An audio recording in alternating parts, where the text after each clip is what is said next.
Ny avinantoetry ny andro eny an-dranomasina ny alatsinainy fa 5 ny volana May amin'ny 9 maraina hatramin'ny talata fa 4 ny volana May amin'ny 9 maraina. Misy ny alin-drano izay mipahaka amin'ny morontsiraka atsimo andrefana Madagasikara ary mitatra hatrany amin'ny morontsiraka avoany andrefana sy atsinanany Anosy izany. Mifokasika an'izany manomboka eo Besalampy ka hatrany Vohipeno amin'ity anio ity ary ho an'ny Rapisy kosa indray ny eo anelelany Vohipeno hatrany Manoro. Mety hita hatrany amin'ny faritra atsinan'ny Ray Manontolo izay alin-drano izay ho an'ny Rapitsoal. Ny avy onja avy navinaina dia manodidina ny 3 metatra ary mety hatratra hatrany amin'ny 4 metatra kosa ho an'ny morontsiraka atsimo manomboka eo Morombe ka hatrany Taolagnaro. Manoloana izany rehetrarehetra izany dia entana hatrany ny ponina amin'ireo toerana voakasika mba hanaraka ny toromarika izay meny manam-pahefana isa-tokony. Eo ihany koa ny vaovao mahakasika ny toetry ny andro izay mivoaka avy eto amin'ny sapandraraha famantarana toetry ny andro hanarahana ny mety fivoarana izay alin-drano izay. Izay ny mahakasikasika an'iny fa raha ny toetry ny andro amin'ny ankapobeny ho an'ny morontsiraka atsinanana ho maina amin'ny ankapobeny ny andro ary ho avy atsimo atsinanana ny rivotra ka ho 30 ka hatramin'ny 70 kilometatra isan'ora. Anonjam-pena ahery ny ranomasina ny avy nionja 2.5 ka hatramin'ny 2 metatra hahatratra 2.5 metatra indraindray. Tanjona angotsy hatrany Manoro anorana amin'ny ankapobeny ary ho avy atsimo ny rivotra ka ho 20 ka hatramin'ny 30 kilometatra isan'ora mety hatratra 70 kilometatra isan'ora indraindray ny atoandro.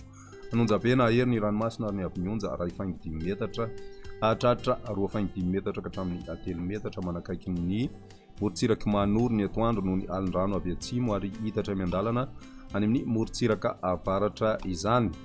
Manoro hatrany Taolagnaro anorana any amin'ny tapany avaratra ary ho avy atsimo na atsimo atsinanana ny rivotra ka 20 ka hatramin'ny 30 kilometatra isan'ora hahatratra 70 kilometatra isan'ora rehefa manalavitry ny morontsiraka. Ahery ny ranomasina ary ny avy nionja 2.5 ka hatramin'ny 3 metatra any atsimony Manakara amin'ny fiandohan'ny fetim-potoana noho ny alin-drano avy atsimo. Hihitatra miandalana any avaratra izany rehefa atoandro. Taolagnaro hatrany mitanjona Vohimena kosa indray ho maina amin'ny ankapobeny ho avy atsimo na atsimo atsinanana ny rivotra ka ho 20 ka hatramin'ny 30 kilometatra isan'ora ho avy atsinanana kosa any amin'ny faran'ny fetim-potoana ka ho 30 ka hatramin'ny 70 kilometatra isan'ora. Ahery ny ranomasina noho ny alin-drano avy atsimo ny avy nionja 3 ka hatramin'ny 3.5 metatra. Hena miandalana kosa izany rehefa makany amin'ny faran'ny fetim-potoana. Ho an'ny morontsiraka andrefana kosa indray ho maina ny andro amin'ny ankapobeny ary ho avy atsimo atsinanana ny rivotra ka ho 20 ka hatramin'ny 70 kilometatra isan'ora. Ahery ny ranomasina ary ny avy nionja 3 ka hatramin'ny 3.5 metatra noho ny alin-drano avy atsimo andrefana tombanana hena hatramin'ny 2.5 metatra kosa izany any amin'ny faran'ny fetim-potoana. Tanjona ankaboa hatrany amin'ny tanjona Vilanandro andrahona vitsy ary ho avy atsimo ny rivotra ka ho 30 ka hatramin'ny 70 kilometatra isan'ora hahatratra 70 kilometatra isan'ora indraindray. Ho avy atsimo atsinanana ny rivotra any amin'ny faran'ny fetim-potoana ka ho 30 ka hatramin'ny 70 kilometatra isan'ora. Anonjam-pena ahery ny ranomasina ary ny avy nionja dia manodidina ny 2.5 ka hatramin'ny 3 metatra noho ny alin-drano avy atsimo hahatratra 3.5 metatra indraindray.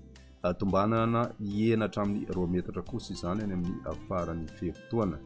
Tanjona Vilanandro hatrany Analalava tombanana isiorana tany Vindraona any amin'ny faran'ny fetim-potoana ho avy atsimo andrefana ny rivotra ka 30 ka hatramin'ny 70 kilometatra isan'ora. Ho avy andrefana kosa ny atoandro ka ho 10 ka hatramin'ny 20 kilometatra isan'ora. Ho avy atsinanana izany any amin'ny faran'ny fetim-potoana ka 30 ka hatramin'ny 70 kilometatra isan'ora. Hahatratra 70 kilometatra isan'ora rehefa manakaiky Analalava. Itonina adimpanonja ny ranomasina ary ny avy nionja 3.3 ka hatramin'ny 2 metatra. Analalava hatrany mitanjona Voabaomby anorana tany Vindraona vitsy manakaiky Anosy ny maraina. Iovaova kosa ny fitsokon'ny rivotra ka ho 10 ka hatramin'ny 20 kilometatra isan'ora ho tonina adimpanonja ny ranomasina ary ny avy nionja 3.2 ka hatramin'ny 2 metatra.